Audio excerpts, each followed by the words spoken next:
Hello friends, welcome again.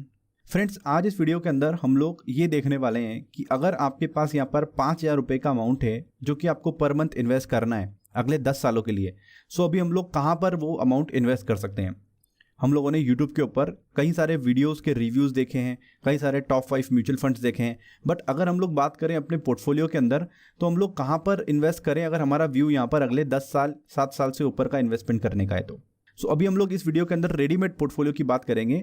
तो हम लोग उस पोर्टफोलियो के बारे में देखेंगे कि उस पोर्टफोलियो का शार्प रेशो क्या है, अल्फा क्या है, और उसके अंदर हम लोग अगले 10 साल के लिए इन्वेस्ट कर रहे हैं तो रिस्क कितनी है। सो कई सारे लोग ऐसे हैं कि मुझे पर मंथ अमाउंट इन्वेस्ट करना है और अगले 10 साल के लिए मुझे देखना भी नहीं है कि मेरा फंड कहाँ पर है। तो ऐसी स्कीम बताइए सर कि हमको बार बार देखना ना पड़े फंड को, और यहाँ पर हम लोग बार बार रिव्यूज़ देखते हैं, बार बार म्यूचुअल फंड स्कीम देखते हैं, तो बस एक बार पैसा डाला अगले 10 साल के लिए भूल जाए और अपना काम करते रहे। सो आज हम लोग इस वीडियो के अंदर वही बात करने वाले हैं। सो वीडियो को स्टार्ट करने से पहले ये बात कर लें कि अगर मुझे SIP करनी होगी अगले 10 साल के लिए 5,000 रुपये की अमाउंट की, तो मैं कहाँ पर करूँगा, मैं वो यहाँ पर आपको आज बता रहा हूँ। फ्रेंड्स, यहाँ पर हम लोग बात कर लेते हैं कि वो कौन सा रेडीमेड पोर्टफोलियो है जहाँ पर मैं 5,000 का अमाउंट इन्वेस्ट कर सकता हूँ। तो फ्रेंड्स, हम लोगों ने यहाँ पर 300 म्यूचुअल फंड स्कीम्स में से फिल्टर आउट करने के बाद यहाँ पर 3 स्कीम को निकाला है। 300 म्यूचुअल फंड्स की स्कीम को हमने फिल्टर आउट किया है कि ऐसी कौन सी स्कीम है जहाँ पर आपको अगले 10 साल के अंदर अच्छे रिटर्न्स मिल सकते हैं और एक बार लेने के बाद आपको उन स्कीम को दोबारा देखने की ज़रूरत नहीं पड़ेगी। अगर कुछ चेंजेस होंगे तो हम लोग आपको एक और वीडियो में बता देंगे कि आपको क्या चेंजेस करना है। सो सबसे पहले हम लोगों ने सिलेक्शन प्रोसेस कैसे किया है। हम लोगों ने जो सिलेक्शन प्रोसेस किया है वो लगभग 10 फिल्टर्स हम लोगों ने यहाँ पर लगाए हैं। वो फिल्टर क्या है वो समझना आपके लिए ज़रूरी है। अगर आप इनको एक बार समझ लेंगे तो आपको काफ़ी कॉन्फिडेंस रहेगा। सबसे पहला ये हम लोगों ने लगाया कि टॉप 15 AMC के अंदर हमको सिलेक्ट करना है। AUM के अकॉर्डिंग हम लोगों ने देखा है यहाँ पर आपको टॉप 15 AMC के अंदर सबसे टॉप स्कीम कौन सी है वो हम लोगों ने निकाली है।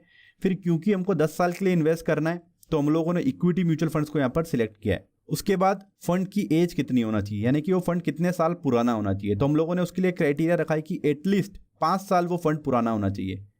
5 साल का अगर हमारे पास उसका ट्रैक रिकॉर्ड है तो हम लोग समझ सकते हैं कि फंड मैनेजर ने उसके अंदर क्या किया है और वो किस तरीके से अभी परफॉर्मेंस कर रहा है अपने बेंचमार्क के कंपैरिजन में। उसका अल्फा पॉजिटिव होना चाहिए। आई होप कि आपको अल्फा के बारे में यहाँ पर क्लैरिटी होगी। हम लोगों ने पिछले वीडियो के अंदर बात की थी यहाँ पर। सो अल्फा आप देख लीजिए उस वीडियो को, यहाँ पर टिकर आपको यहाँ पर देखने को मिल रहा है। आप अल्फा देख लीजिए वहाँ पर कि अल्फा क्या होता है। तो alpha should be positive alpha होना चाहिए। उस फंड को हम लोगों ने सिलेक्ट किया है। अभी हम लोग बात कर रहे हैं कि 300 इक्विटी फंड्स के अंदर से हम लोगों ने सिलेक्शन किया है। शार्प रेशियो उसका ज़्यादा होना चाहिए 0.20 से, वो हम लोगों ने यहाँ पर रखा है। एसेट्स अंडर मैनेजमेंट यानी कि कितना पैसा उस स्कीम के अंदर है अभी, वो हम लोगों ने रखा है यहाँ पर कि 2,000 करोड़ से 10,000 करोड़ के बीच में होना चाहिए। ये हम लोगों ने फिल्टर लगाया। उसके बाद बीटा यहाँ पर क्या होना चाहिए, फंड का बीटा होना चाहिए 0.65 से 0.90। बीटा को हम लोगों ने कम रखा, यानी कि रिस्क उस फंड के अंदर जितनी कम हो उतनी हमने रखने की यहाँ पर कोशिश की है। स्टैंडर्ड डेविएशन हम लोगों ने रखा है यहाँ पर लेस देन 20, यानी कि 20 से कम हमारा स्टैंडर्ड डेविएशन होना चाहिए। और उसके 5 साल का CAGR रिटर्न, यानी कि CAGR compounded annual growth rate यहाँ पर 20% होना चाहिए, यानी कि हर साल वो फंड 20% का रिटर्न देना होना चाहिए हमको 5 साल तक। हम लोगों ने ये देखा है। उसके बाद जितने भी ईयर आए हर ईयर के अंदर वो अपने बेंचमार्क से ऊपर रिटर्न दे, जो भी उसका बेंचमार्क सेट किया है उससे ऊपर रिटर्न देना चाहिए। सो इतने फिल्टर्स लगाने के बाद आई होप कि यहाँ पर जो भी फंड निकलेंगे वो कहीं ना कहीं कुछ इंपॉर्टेंट फंड्स होंगे, क्योंकि वो कहीं ना कहीं फिल्टर आउट होने के बाद हमको इतना अच्छा रिजल्ट देंगे। सो एक्चुअली में हमने इतने फिल्टर लगाने के बाद हमारे पास सिर्फ 3 स्कीम यहाँ पर निकल के आई, और हमको चाहिए भी 3 स्कीम ही थी, क्योंकि अगर हम लोग 5,000 का अमाउंट इन्वेस्ट कर रहे हैं तो हम लोग को यहाँ पर 3 स्कीम चाहिए थी इन्वेस्टमेंट करने के लिए। सो फ्रेंड्स, इस सिलेक्शन प्रोसेस से अगर आप यहाँ पर सेटिस्फाइड हैं तभी आप उस स्कीम के अंदर यहाँ पर इन्वेस्ट करना अगले 10 सालों के लिए। अगर आपको लगता है कि नहीं मुझे ये सिलेक्शन प्रोसेस में काफ़ी दिक्कत लगती है तो फिर आप इस स्कीम के साथ या इस पोर्टफोलियो के साथ इन्वेस्टमेंट ना करें। तो हम लोग देख लेते हैं कि सबसे पहली स्कीम कौन सी होगी। तो यहाँ पर सबसे पहले स्कीम निकल के आती है HDFC का स्मॉल कैप फंड। इसकी जो करंट NAV चल रही है 14 दिसंबर तक की NAV हम लोग बात कर रहे हैं तो वो चल रही है 44.9 के आसपास, और इसके बारे में आपको कंप्लीट रिव्यू देखने को मिल जाएगा। हम लोगों ने इसका रिसेंटली एक रिव्यू किया, वहाँ पर उसको देख सकते हैं। यहाँ पर अगली स्कीम निकल के आ रही है टाटा इक्विटी PE फंड। सो यहाँ पर इसके बारे में भी आपको रिव्यू देखने को मिल जाएगा, और इसकी जो करंट NAV चल रही है वो 134.6 के आसपास चल रही है एज ऑन 14 दिसंबर तक। अगला फंड जो यहाँ पर निकल के आ रहा है वो आ रहा है फ्रैंकलिन इंडिया स्मॉलर कंपनीज। तो यहाँ पर इसकी जो NAV चल रही है वो 55.2 के आसपास चल रही है, और इसके बारे में हम लोग रिव्यू जल्दी अपलोड यहाँ पर करने वाले हैं। सो ये 3 फंड है, और कैसे अभी आपको इन्वेस्ट करना है, इसके अंदर क्या क्या एक्सपोजर रखना है उसके बारे में अभी हम लोग यहाँ पर बात कर लेते हैं। अभी हम लोग डिटेल में इसलिए नहीं जा रहे किसी भी फंड की, क्योंकि हम लोगों ने फिल्टर आउट करने के बाद ही यहाँ पर इन स्कीम्स को निकाला है। सो अभी AUM इनका कितना होगा, 2000 करोड़ से ज़्यादा और 10,000 करोड़ से कम होगा। इनके 5 साल का CAGR रिटर्न क्या होगा, 20 से ऊपर होगा ऑब्वियसली, क्योंकि हम लोगों ने फिल्टर लगाने के बाद इस स्कीम को यहाँ पर निकाला है। इनका बीटा क्या होगा, ऑब्वियसली 1 से कम होगा। इनका अल्फा क्या होगा, सो वो फिल्टर में आप देख रहे हैं ना, इनको फिल्टर से आप कंपेरिजन कर सकते हैं।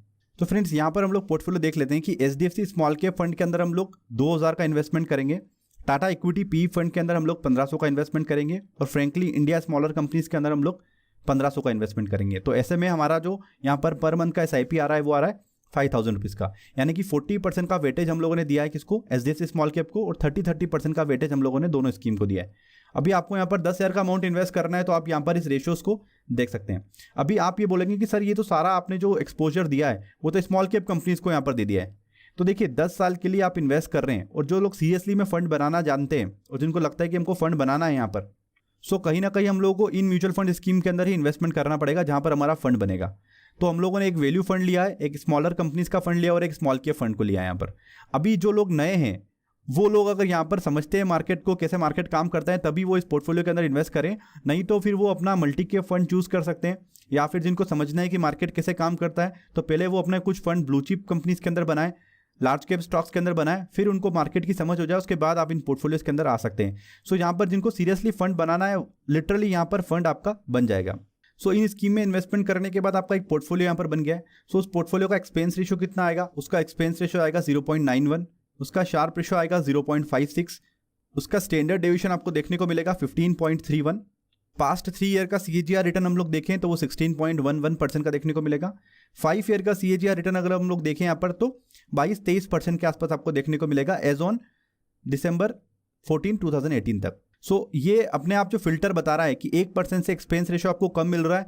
सबसे अच्छी बात है कि अगर आप यहाँ पर स्मॉल कैप कंपनीज के अंदर जा रहे हैं और आपको यहाँ पर 1% से कम का एक्सपेंस रेशियो मिल रहा है, और पोर्टफोलियो का हम लोग यहाँ पर बात कर रहे हैं, तीनों को मिलाने के बाद हम लोगों ने एवरेज यहाँ पर एक्सपेंस रेशियो निकाला है। सो वो आपको यहाँ पर ये देखने को मिलेगा, शार्प रेशियो आपका बिल्कुल सही जा रहा है। सो ऐसे में आपके पास ये पोर्टफोलियो है उसका हम लोगों ने यहाँ पर रिटर्न निकाल दिया है, उसका हम लोगों ने यहाँ पर रेशियोज को कैलकुलेट कर दिया है। फ्रेंड्स यहाँ पर मैं आपसे फिर ये बता दूँ कि ये मेरी रिकमेंडेशन मेरे लिए है पर्टिकुलरली, क्योंकि यहाँ पर मुझे लगता है कि अगले 5 साल के लिए अगर मुझे इन्वेस्टमेंट करना है 5000 का अमाउंट, तो मैं इन 3 स्कीम के अंदर यहाँ पर इन्वेस्ट करूंगा। रिस्क रिवॉर्ड के बेसिस पे, अल्फा बीटा के बेसिस पे, स्टैंडर्ड डेविएशन के बेसिस पे मुझे काफ़ी अच्छी लगती है तीनों स्कीम। यहाँ पर लॉन्ग टर्म के अंदर मुझे यहाँ पर वेल्थ क्रिएट करनी है और फंड बनाना है, तो मुझे यहाँ पर रिस्क लेना पड़ेगी और इन्वेस्टमेंट करना पड़ेगा। सो आई होप फ्रेंड आपको ये वीडियो यहाँ पर पसंद आया होगा। बिल्कुल शॉर्ट हम लोगों ने इस वीडियो को यहाँ पर रखा है, टू द पॉइंट रखा है। आप प्लीज़ इसको लाइक करें, अपने दोस्तों के साथ इसको शेयर करें। अगर आपने कोई स्कीम यहाँ पर ली हुई है या पोर्टफोलियो क्रिएट किया हुआ है तो आप मुझे यहाँ पर कमेंट के अंदर पूछ सकते हैं, मैं उसका कोशिश करूंगा कि जल्दी से जल्दी रिप्लाई कर सकूं। फ्रेंड्स इस वीडियो के अपलोड होने के आधे घंटे तक मैं यहाँ पर रहूंगा, सो आपकी जो भी कमेंट्स आएंगे मैं हैंड टू हैंड उनको रिप्लाई करने की यहाँ पर कोशिश करूंगा। फ्रेंड्स मिलते हैं अगले वीडियो के अंदर, जब तक के लिए गुड बाय।